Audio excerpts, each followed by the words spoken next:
Tetapi sebelum saya lebih jauh untuk membahas hal ini, ada baiknya kita menyaksikan tayangan berikut ini. Yesus sebagai Nabi yang diutus Allah untuk Bani Israel dibekali dengan mujizat penyembuhan seketika yang menakjubkan.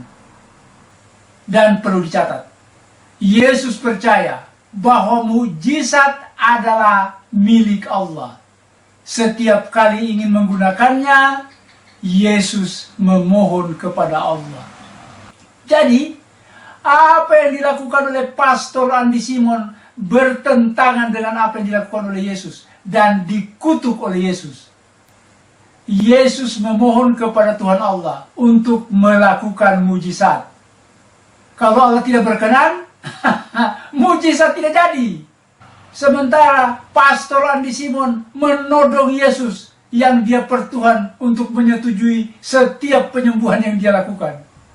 In Jesus' name, virus corona, pasien di Indonesia, be healed, be free, and be clear.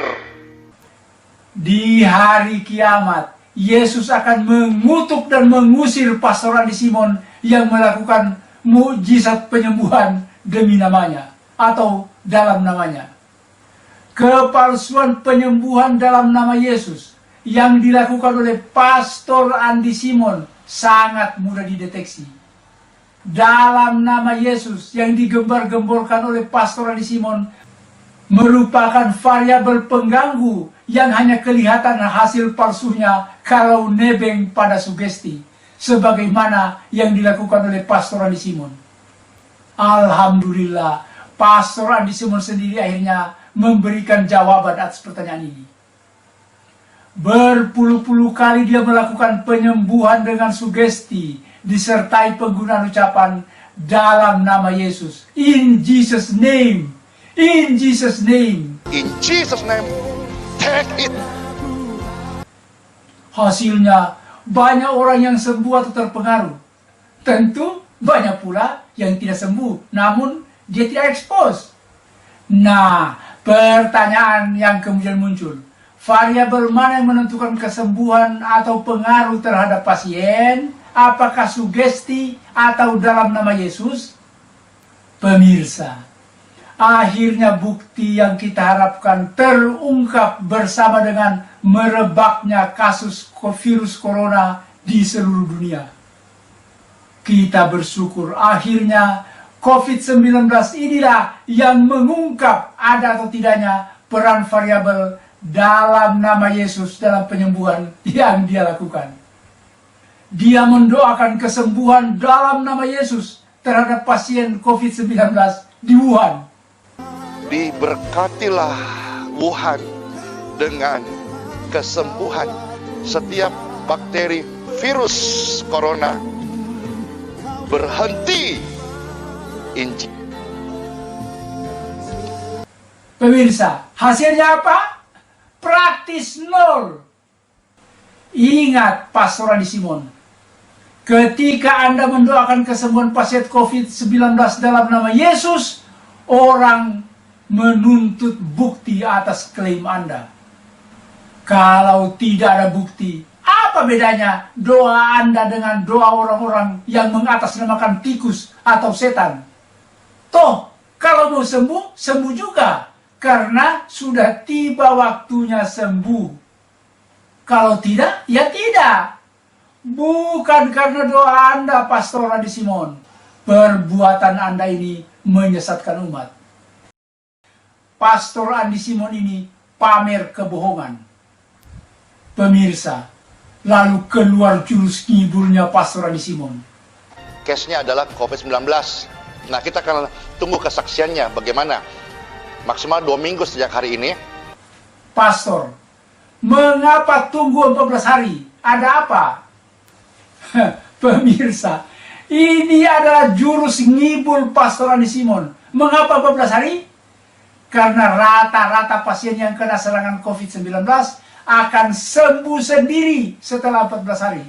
Virus akan mati sendiri. Biarpun dikutuk dalam nama setan, pasiennya akan tetap sembuh. Kalau pasien sedang mendapat serangan virus yang parah, disertai komplikasi, apakah virusnya bisa tiba-tiba mati serentak dalam nama Yesus? Jangan sombong, pastor. Virus corona ini akan merajalela dalam tubuh pasien yang bisa menyebabkan kematian. Virus ini tidak mengenal dalam nama Yesus, tidak mengenal in Jesus name. Kalau memang Anda dapat menyembuhkan pasien corona dalam nama Yesus, mengapa Anda tidak datang saja ke dermaga pelabuhan Balikpapan, teriak-teriak panggil nama Yesus untuk menyembuhkan pasien COVID-19 di Rumah Sakit Jakarta, Rumah Sakit Bandung, Rumah Sakit Surabaya, dan lain-lain. Toh, Yesus, kalau dia Tuhan, pasti tahu di mana penderita COVID berada di Indonesia. Kalau Anda berhasil, Anda akan dikagumi dunia. Tetapi kalau tidak bisa, ini merupakan bukti nyata bahwa Anda hanya melakukan penyesatan ketika Anda mengklaim bahwa pasien COVID-19, COVID-19 dapat Anda sembuhkan dalam nama Yesus. Jadi kesimpulannya pemirsa, penyembuhan yang dilakukan Pastor Andi Simon di YouTube umumnya penyembuhan psikosomatis, keluhan sakit fisik akibat pengaruh kejiwaan. Dilakukan dengan apa? Dengan metode sugesti. Setiap orang yang mendalami keterampilan hipnoterapi dapat melakukan hal serupa. Sementara penyantelan dengan nama Yesus, in Jesus name, dalam penyembuhan tersebut yang dilakukan oleh Pastor Andi Simon, In Jesus name, take it. adalah kepalsuan dan penyesatan. Saya yakin termasuk hambanya Pastor Andi Simon juga berpegang teguh kepada ayat ini. Tidak mungkin Pastor Andi Simon bertolak belakang dengan Yesus, karena dia selalu membagikan kehidupan Yesus dari hasil mesbah doanya pribadi atau bersama dengan tim. Jadi ketika saudara dan saya, ketika orang-orang Kristen berdoa kepada Bapa di sorga, in Jesus name, di dalam nama Yesus, supaya jadi kehendak Bapa di bumi seperti di sorga, bukan di sorga seperti di bumi.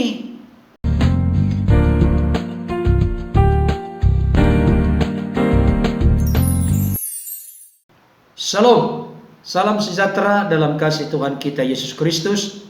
Jumpa kembali dengan saya. Pada kali ini saya kembali akan melanjutkan memberikan tanggapan kepada Dr. Sanihu Munir yang berkata bahwa Pastor Andi Simon pamer kebohongan, sesat, palsu, dan memakai jurus ngibul. Benarkah demikian? Dalam konteks ulasan dan pembahasan ini, saya sudah membuat pembahasan yang pertama. Saya berharap Bapak Ibu Saudara berkenan menyaksikan, menyimak, memperhatikan, dan mendengarkan. Nah, saat ini saya akan lanjutkan ke bagian berikutnya. Seperti saya katakan sebelumnya, yang kedua, konsep doa dalam kekristenan benar-benar tidak dimengerti dan tidak dipahami oleh Dr. Sanihu Munir. Barangkali beliau mengerti, memahami doa dalam konteks kekristenan menurut keyakinan dia. Kalau Dr. Sanihu Munir menilai doa dalam kekristenan dari sudut pandang keyakinan dia, ia tidak klop, tidak ketemu. Kenapa? Saya ulangi sekali lagi, mengartikan firman Tuhan ini harus secara holistik dan menyeluruh. Bangunan ajaran doktrin yang kita buat itu menjadi salah, menyimpang, dan menyesatkan kalau kita hanya mengutip-ngutip satu ayat tanpa memperhatikan ayat-ayat yang lain. Nah, misalnya konteks doa, saya perlu sampaikan kepada Dr. Sanihu Munir, teladan kami yang sempurna ketika berkaitan dengan konteks berdoa adalah Yesus Kristus sendiri. Dalam eksistensi dan keberadaannya sebagai manusia, Yesus memberikan contoh dan teladan bagaimana bergantung kepada Bapa. Pagi-pagi benar dia telah berdoa. Sebelum memulai segala kegiatan aktivitas pelayanan, apakah mengajar, menyembuhkan, dan lain sebagainya sepanjang hari, Yesus selalu menghampiri Bapanya di dalam doa. Setelah selesai melakukan segala kegiatan aktivitas, apakah mengajar, menyembuhkan dan yang lain dan pelayanan yang lain, Yesus selalu menutupnya dengan doa. Sebelum Yesus menjatuhkan pilihan untuk memilih murid-muridnya, Yesus berdoa semalam-malaman. Ketika Yesus makin tersohor, makin populer, makin banyak orang berduit-duit, berbondong-bondong, baik di desa-desa, di kota-kota, di tepi pantai, di bait Allah, di rumah, dimanapun. Semakin banyak orang berjubel datang untuk menyaksikan karya perbuatannya, untuk mendengarkan pengajarannya yang benar-benar berbeda dari ahli Taurat dan orang-orang Farisi. Yesus juga mengundurkan diri dari orang banyak dan dia pun berdoa. Bahkan yang terakhir, ketika Yesus sedang diperhadapkan dengan pergumulan yang berat, persoalan yang begitu besar, bahkan dikatakan keringatnya seperti titik-titik darah. Itu maksudnya ketika berdoa dalam konteks Taman Getsemani. Yesus pun berkata, "Ya Bapa, kalau boleh biarlah cawan ini berlalu daripadaku, tetapi jangan kehendakku, melainkan kehendak-Mu yang jadi." Ini prinsip doa yang harus dipegang teguh oleh seluruh orang Kristen. Saya yakin termasuk hambanya Pastor Rani Simon juga berpegang teguh kepada ayat ini. Tidak mungkin Pastor Rani Simon bertolak belakang dengan Yesus, karena dia selalu membagikan kehidupan Yesus dari hasil mesbah doanya pribadi atau bersama dengan tim. Saudaraku yang dikasihi oleh Tuhan, konsep doa dalam kekristenan meletakkan kehendak Bapa. Karena itulah yang dilakukan oleh Yesus. "Ya Bapa, kalau boleh biarlah cawan ini berlalu daripadaku, tetapi jangan kehendakku, melainkan kehendak-Mu yang jadi." Artinya Yesus meletakkan kehendaknya di bawah dan tunduk kepada kehendak Bapa. Karena tugas Yesus sebagai utusan yang ilahi datang dari sorga, Sang Firman turun menjadi manusia, namanya Yesus Kristus itu, untuk melakukan kehendak Bapa dan menyelesaikan pekerjaannya. Dan pekerjaannya selesai ketika Yesus berkata di kayu salib, "Tetelestai," sudah selesai. Jadi Dr. Sanihu Munir harus paham dan mengerti konsep doa dalam kekristenan bukan memaksa kehendak Tuhan supaya Tuhan menuruti kehendak kita. Tidak. Tapi meletakkan diri kita berada di bawah kehendak Bapa. Selama itu kita lakukan sesuai dengan firman Tuhan, tidak ada yang salah dan keliru. Ini jelas. Doa Bapa kami yang diajarkan oleh Yesus kepada murid-muridnya dan sangat terkenal di kalangan kekristenan, bahkan ada yang dimasukkan di dalam bagian dari tata ibadah.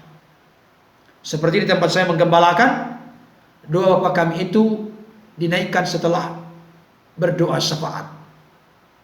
Di dalam doa Bapa kami dijelaskan, "Bapa kami yang di sorga, dikuduskanlah namamu, datanglah kerajaanmu, jadilah kehendak-Mu di bumi seperti di sorga." Bukan jadilah kehendakku di sorga seperti di bumi, terbalik. Saya yakin Dr. Sanihu Munir tidak mengerti dan tidak memahami serta mempercayai ini karena dia punya keyakinan yang berbeda. Kita hargai keyakinan yang berbeda, tapi jangan ngerecokin ajaran doktrin kekristenan. Itu saja intinya. Jadi ketika saudara dan saya, ketika orang-orang Kristen berdoa kepada Bapa di sorga, in Jesus name, di dalam nama Yesus, supaya jadi kehendak Bapa di bumi seperti di sorga, bukan di sorga seperti di bumi.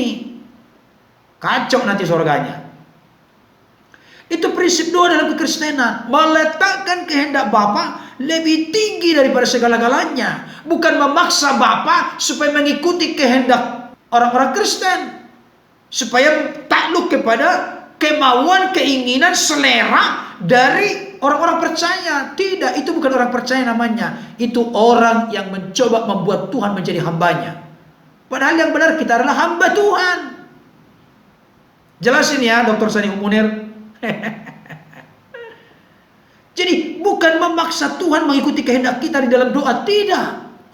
Kita berdoa in Jesus name, dalam nama Yesus, supaya kehendak Bapa dinyatakan. Dan demonstrasi kuasa Tuhan itu dibuktikan oleh manusia yang di dunia ini, yang makin hari makin fasik. Mereka butuh bukti bahwa kuasa doa di dalam nama Yesus masih tetap bekerja dan nyata terjadi pada saat ini. Ini penting.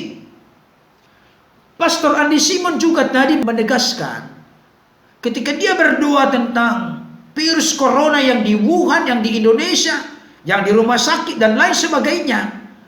Dia berdoa demi kemurahan Allah. Itu catatan pertama. Demi kemurahan Allah. Jadi bukan titik tolaknya kepada Pastor Andi Simon, tidak. Tapi titik tolaknya kepada demi kemurahan Allah. Kasih karunia Allah. Itu sebabnya tadi saya tegaskan. Bukan memaksa Tuhan mengikuti kehendak manusia, tidak. Tapi bagaimana kita berdoa, bertindak dengan iman, in Jesus name, di dalam nama Yesus. Kehendak Bapa di sorga terjadi di bumi. Jadi Pastor Andi Simon tidak berkata begini. Pokoknya ketika saya menyebut in Jesus name, ketika saya menyebut di dalam nama Yesus, semuanya akan terjawab sesuai dengan selera, kemauan, keinginan, kehendak saya. Tidak ada seperti itu. Kalau itu yang dikatakan berarti Pastor Andi Simon jadi Tuhannya. Dan Tuhan menjadi kacung dan hambanya. Itu tidak benar dalam konteks kekristenan. Semua yang dilakukan ini dalam konteks ketundukan kepada Allah. Ayat firman Tuhan berkata begini, saya bacakan dulu untuk kita. Dari 1 Yohanes pasal 5 ayat 14 sampai 15. Ini dasar doa dalam konteks kekristenan. Dikatakan demikian. Dan inilah keberanian percaya kita kepadanya, yaitu bahwa Ia mengabulkan doa kita. Perhatikan syaratnya. Jikalau kita meminta sesuatu kepadanya menurut kehendaknya. Dan jikalau kita tahu bahwa Ia mengabulkan apa saja yang kita minta, maka kita juga tahu bahwa kita telah memperoleh segala sesuatu yang telah kita minta kepadanya. Jadi jikalau kita meminta sesuatu kepadanya menurut kehendaknya, jadi tetap sentralnya, goalnya di dalam doa sesuai dengan kehendak Bapa. Tidak ujuk-ujuk in Jesus name demi nama Yesus sesuai kehendakku. Tidak. Tugas kita berdoa meminta kepada Bapa dalam nama Yesus atau meminta dalam nama Yesus. Itu perintah Tuhan. Nanti saya tunjukkan ayatnya. Jadi Dr. Sani Humudir ini super ngawur ketika beliau berkata, Yesus tidak pernah mengajarkan murid-muridnya doa mujizat kesembuhan di dalam namanya. Ngawur lagi. Datanya dari mana itu kawan? Tidak ada seperti itu. Yang ada justru menegaskan meminta kepada Bapa apa saja dalam nama Yesus atau meminta dalam nama Yesus. Saya akan tunjukkan nanti ayatnya. Saya lanjutkan dulu ini. Konteks berdoa sekali lagi. Siapapun orang Kristen, setinggi apapun jabatannya dalam kerohanian, sebagai pastor, pendeta, evangelis, guru sekolah minggu, ketua sinode, pimpinan gereja, bapak rohani dan seterusnya, semuanya sama dan seide. Tidak pernah ada yang gagah-gagahan berkata, oh setiap saya berdoa terjadi menurut kehendakku. Tidak bisa. Kalau ada memang seperti itu sesat. Itu kebohongan besar, itu kepalsuan. Tapi saya melihat Pastor Andi Simon tidak seperti itu. Beliau selalu memiliki motto, aku tidak mencari kesukaan manusia. Seandainya aku masih mencoba berkenan kepada manusia, maka aku bukanlah hamba Kristus. Selalu menjadikan dirinya hamba yang taat, setia, rendah hati, mengabdi, dan mencintai, mengasihi Tuhan. Saudaraku yang dikasihi oleh Tuhan, ada juga pengalaman Rasul Paulus di dalam 2 Korintus 12 ayat 7-9. Inilah yang selalu saya tegaskan, memahami firman Tuhan itu secara utuh dan lengkap. Jangan sampai satu-satu ayat kita tonjolkan sedemikian rupa, tapi lepas daripada ayat-ayat yang lain. Hal ini penting supaya pemahaman kita lebih utuh, lebih lengkap. Memang selama kita hidup di dunia ini, kita tidak mungkin mengerti, memahami firman Tuhan secara lengkap dan sempurna. Karena ada banyak rahasia dan misteri ilahi yang perlu terus disingkapkan dalam hidup kita. Makanya kita perlu bersekutu dengan Tuhan. Mohon tuntunan pimpinan Tuhan, dibukakan hati pikiran kita oleh Roh Kudus sehingga mengerti kitab suci. Saya bacakan untuk kita 2 Korintus 12 ayat 7 sampai 9. Dan supaya aku jangan meninggikan diri karena penyataan-penyataan yang luar biasa itu, maka aku diberi suatu duri di dalam dagingku, yaitu seorang utusan iblis untuk menggocok aku, supaya aku jangan meninggikan diri. Tentang hal itu aku sudah 3 kali berseru kepada Tuhan, supaya utusan iblis itu mundur daripada aku. Tetapi jawab Tuhan kepadaku, cukuplah kasih karuniaku bagimu, sebab justru dalam kelemahanlah kuasaku menjadi sempurna. Sebab itu terlebih suka aku bermegah atas kelemahanku, supaya kuasa Kristus turun menaungi aku. Paulus berdoa sebanyak 3 kali. Di sini dikatakan berseru dan berdoa, konteks kekristenan itu sama. Sampai 3 kali rasul yang luar biasa dipakai Tuhan ini berdoa kepada Tuhan supaya utusan iblis itu mundur daripadanya. Tapi ternyata jawaban Tuhan apa? Oh iya, enyah utusan iblis itu dari dirimu. Tidak, saudaraku. Tidak selamanya, tidak semuanya seperti itu. Karena endingnya, akhirnya, tujuannya, kehendak Bapa, kehendak Kristus yang dinyatakan. Bukan kehendak Pastor Randi Simon, bukan kehendak saya, bukan kehendak orang-orang Kristen, tidak. Jadilah kehendakmu di bumi seperti di sorga. Jika kita meminta sesuatu kepada Tuhan sesuai dengan kehendaknya,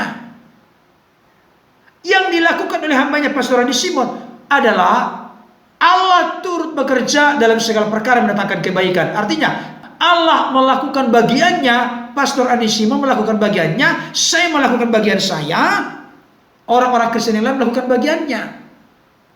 Bukan menciptakan mujizat, bukan kita yang membuat mujizat. Oh, itu salah. Tuhan yang mengerjakan mujizat ketika kita taat melakukan firman-Nya, ketika kita bertindak sesuai dengan firman-Nya. Ternyata Tuhan menjawab di sini, cukuplah kasih karuniaku bagimu. Utusan iblis yang disebutkan itu tidak diusir dari dirinya. Sekalipun ada perdebatan tentang utusan iblis ini apa. Saya tidak akan masuk kepada konteks itu. Tapi yang jelas, Tuhan mengizinkan ada sebuah kelemahan yang ada dalam diri Paulus. Karena memang dia dibawa oleh Tuhan dalam satu pengalaman-pengalaman luar biasa. Suatu saat ada seseorang Kristen, kata dia. Jadi dia tidak memuji dirinya. Sebetulnya kalau saya lihat konteksnya, itu maksudnya adalah Paulus sendiri. Dia mendapatkan pewahyuan, bahkan mendapatkan penglihatan-penglihatan yang begitu luar biasa. Suatu saat dia diangkat kepada langit yang ketiga. Saudaraku, karena penyataan-penyataan yang luar biasa itu, Tuhan mengizinkan ada sesuatu kelemahan dalam tubuhnya supaya dia tidak menyombongkan diri, supaya dia tidak lupa kacang pada kulit, lupa daratan, supaya dia tidak menjadi angkuh dan arogan, congkak, tapi supaya dia tetap bergantung kepada kasih karunia Tuhan. Maka jawaban doanya, cukuplah kasih karuniaku bagimu. Ini yang harus dimengerti dan dipahami oleh orang Kristen, termasuk yang terutama yang suka nyinyir, nyeleneh, ngerocos, Dr. Sanihu Munir. Itu konteks doa dalam kekristenan. Dan bukan hanya itu Bapak Ibu Saudara. Matius pasal 9 ayat 27 sampai 29a. Saya baca dulu untuk kita ya. Ketika Yesus meneruskan perjalanannya dari sana, 2 orang buta mengikutinya sambil berseru-seru dan berkata, "Kasihanilah kami, hai anak Daud." Setelah Yesus masuk ke dalam sebuah rumah, datanglah kedua orang buta itu kepadanya, dan Yesus berkata kepada mereka, "Percayakah kamu bahwa aku dapat melakukannya?" Mereka menjawab, "Ya Tuhan, kami percaya." Lalu Yesus menjamah mata mereka sambil berkata, "Jadilah kepadamu menurut imanmu." Maka meleklah mata mereka. Saudara, ini sekaligus menjawab nyeleneh dari Dr. Sanihu Munir. Beliau mengatakan harus ada bukti. Kalau tidak, itu sebuah kepalsuan, penyesatan, kebohongan, dan akhirnya pakai jurus ngibul. Saudara, tindakan dari Pastor Andi Simon in Jesus name, berdoa untuk Wuhan, berdoa untuk virus corona yang ada di Indonesia, tidak ada yang salah. Bagaimana kita menyimpulkan ada yang sembuh atau tidak? Satu, jangan langsung praktis nol. Bukan seperti itu kesimpulannya. Yang kedua, ketika Pastor Andi Simon mendoakan orang-orang tersebut, sesuai dengan yang dikatakan oleh Yesus di sini, percayakah kamu bahwa aku dapat melakukannya? Mereka menjawab, ya Tuhan, kami percaya. Kedua orang buta ini datang kepada Yesus. Dan Yesus bertanya, percayakah kamu bahwa aku dapat melakukannya? Mereka menjawab, ya Tuhan, kami percaya. Lalu Yesus menjawab mata mereka sambil berkata, jadilah kepadamu menurut imanmu. Pertanyaan saya kepada Dr. Sani Humunir, apakah orang-orang yang didoakan di Wuhan itu, apakah orang-orang yang didoakan di Indonesia ini yang positif corona atau COVID-19, mereka percaya, mereka beriman, atau berikutnya mereka menyaksikan, mendengarkan doa kesembuhan yang disampaikan oleh Pastor Andi Simon? Saudara dikasih oleh Tuhan. Jadi jangan menilainya secetek itu, sedangkal dan semiskin itu. Dan jangan lupa, konsep doa dalam kekristenan itu, jadilah kehendakmu di bumi seperti di sorga. Itu yang tertinggi di dalam doa adalah kehendak Bapa jadi di bumi. Bukan kehendak Pastor Andi Simon. Tugas Pastor Andi Simon menunjukkan kepedulian, keprihatinan, simpati, empati, apa yang bisa dia lakukan sesuai dengan apa yang dia yakini dan percayai. Dia lakukan bagiannya. Dan dia berharap tentunya ada yang menyaksikan, ada yang percaya, dan akhirnya mengalami kesembuhan sesuai dengan kehendak daripada Bapa di sorga. Di bumi terjadi kehendaknya seperti di sorga. Jadi ini bukan jurus ngibul, jurus ngeles. Bukan. Tapi konsep dari Dr. Sani Humunir yang ngawur dan tidak jelas. Jadilah kepadamu menurut imanmu. Ya kalau seperti model Dr. Sani Humunir yang tidak percaya gak bakal mengalami kesembuhan. Tapi buktinya sekarang ini, coba saksikan itu Dr. Sani Humunir. Berjubel orang datang berbaris di pinggir jalan, dijamah in Jesus name. Mereka sembuh. Saya kasih tahu kepada Dr. Sani Humunir, yang datang itu bukan orang-orang oon, bukan orang-orang bodoh. Mereka orang-orang berhikmat, orang-orang berpengetahuan. Ada yang pejabat, ada yang berpangkat tinggi, ada yang punya pendidikan tinggi. Tanpa dibatasi oleh agama apapun, mereka datang karena mereka butuh kesembuhan dan mereka mempercayai in Jesus name bisa menyembuhkan.